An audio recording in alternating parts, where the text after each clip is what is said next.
In my last video, I took a look at Suzanne Collins' dynamic young protagonist Katniss Everdeen, and deconstructed her character in relation to gender, violence, and feminism over the course of the first novel in the Hunger Games trilogy.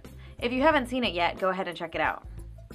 The Hunger Games movie adaptation, directed by Gary Ross and starring Jennifer Lawrence as Katniss, was released in March 2012, and it broke records at the box office, proving yet again that women can lead successful blockbuster films.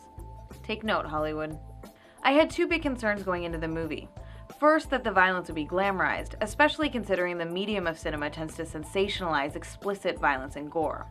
I was pleasantly surprised that the filmmakers strategically chose to limit the depictions of violence and largely avoided celebrating the bloodshed. My second concern was that Katniss's character would be sexualized on screen. Thankfully, the filmmakers very intentionally chose not to sexualize her at all, even in a scene where she's taking a bath. This is truly a remarkable accomplishment given a Hollywood system that insists on sexualizing practically all their female leads, on and off screen. Obviously, whenever a novel is turned into a film, there will be notable differences because of time constraints and other factors. Let's take a look at a few of those differences. If you haven't read the book or seen the movie yet, spoilers. Fair warning. While reading the book, we're inhabiting Katniss's mind via first-person narrative. We're following her inner dialogue, so we know her fears, her desires, and her needs in a much more intimate way than the film can deliver. This isn't necessarily a flaw in the movie, but I did feel like the horror of the Hunger Games and the debilitating fear and anxiety that the tributes would feel didn't come across quite as well.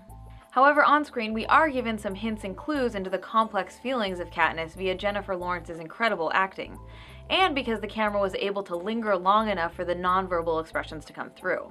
A less skilled actor wouldn't have been able to pull this off. Although I did really enjoy the movie, there are a few major shortcomings worth mentioning in the film adaptation. While I was impressed with the overall look and feel of the wealthy capital city, it was disturbing that the art directors chose to have effeminate and apparently queer men exist only as a part of the decadent, superficial, and rather sociopathic ruling class society. The decision to portray gender bending as somehow exclusively the product of uber high fashion elitism is deeply problematic. In the first novel, it's made clear that Katniss, and presumably the other tributes, are hyper-aware that their every move and action is being watched and scrutinized by the arena audience, much like the reality TV shows of today. So in addition to trying to survive, the tributes are performing and acting as a way to gain sympathy and gifts from sponsors. Strangely, this performative layer is not emphasized or prioritized in the movie, at least while they're in the arena.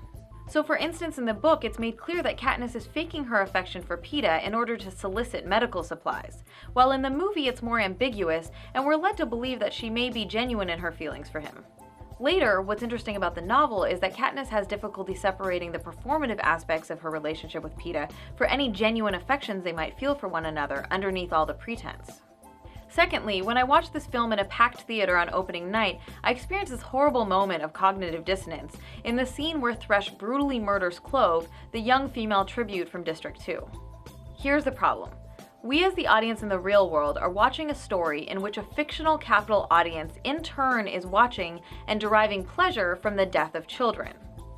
So understandably, you and I are supposed to be horrified by the whole media spectacle of the Hunger Games. But when Clove's head is bashed in and her lifeless body is thrown to the ground, the real-life audience in the theater I was in actually cheered and gained satisfaction from her death. Ironically, we are encouraged by the filmmakers through the construction of this scene to behave in the same way that the capital audience does. Disturbingly, the filmmakers intend us to enjoy Clove's murder and see it as justified because they've set her up as a dehumanized and ruthless figure. This is an utter failure on the filmmakers' part to be consistent about portraying the horror of the death of children. If the filmmakers are trying to make any statement at all about the reprehensible nature of the Hunger Games, they need to be consistent in the way that they portray all deaths as horrific. The fact that Clove's death wasn't portrayed as appalling is a major failing. Interestingly, even when Cato, a major villain in the arena, was killed, we weren't meant to celebrate his death. I'll go into that in just a second. Although Jennifer Lawrence does a phenomenal job playing Katniss, we should take a moment to talk about race and casting in the film. In the book, Collins clearly describes Katniss as having olive skin and straight black hair. So you'd think that the casting call would reflect that, asking for actors with olive skin and straight black hair. But in fact, the casting call specified that only Caucasian actors would be allowed to audition for the role of Katniss. Unfortunately, this isn't an issue with just one film or one casting department in one studio. This is a problem across the board everywhere in Hollywood.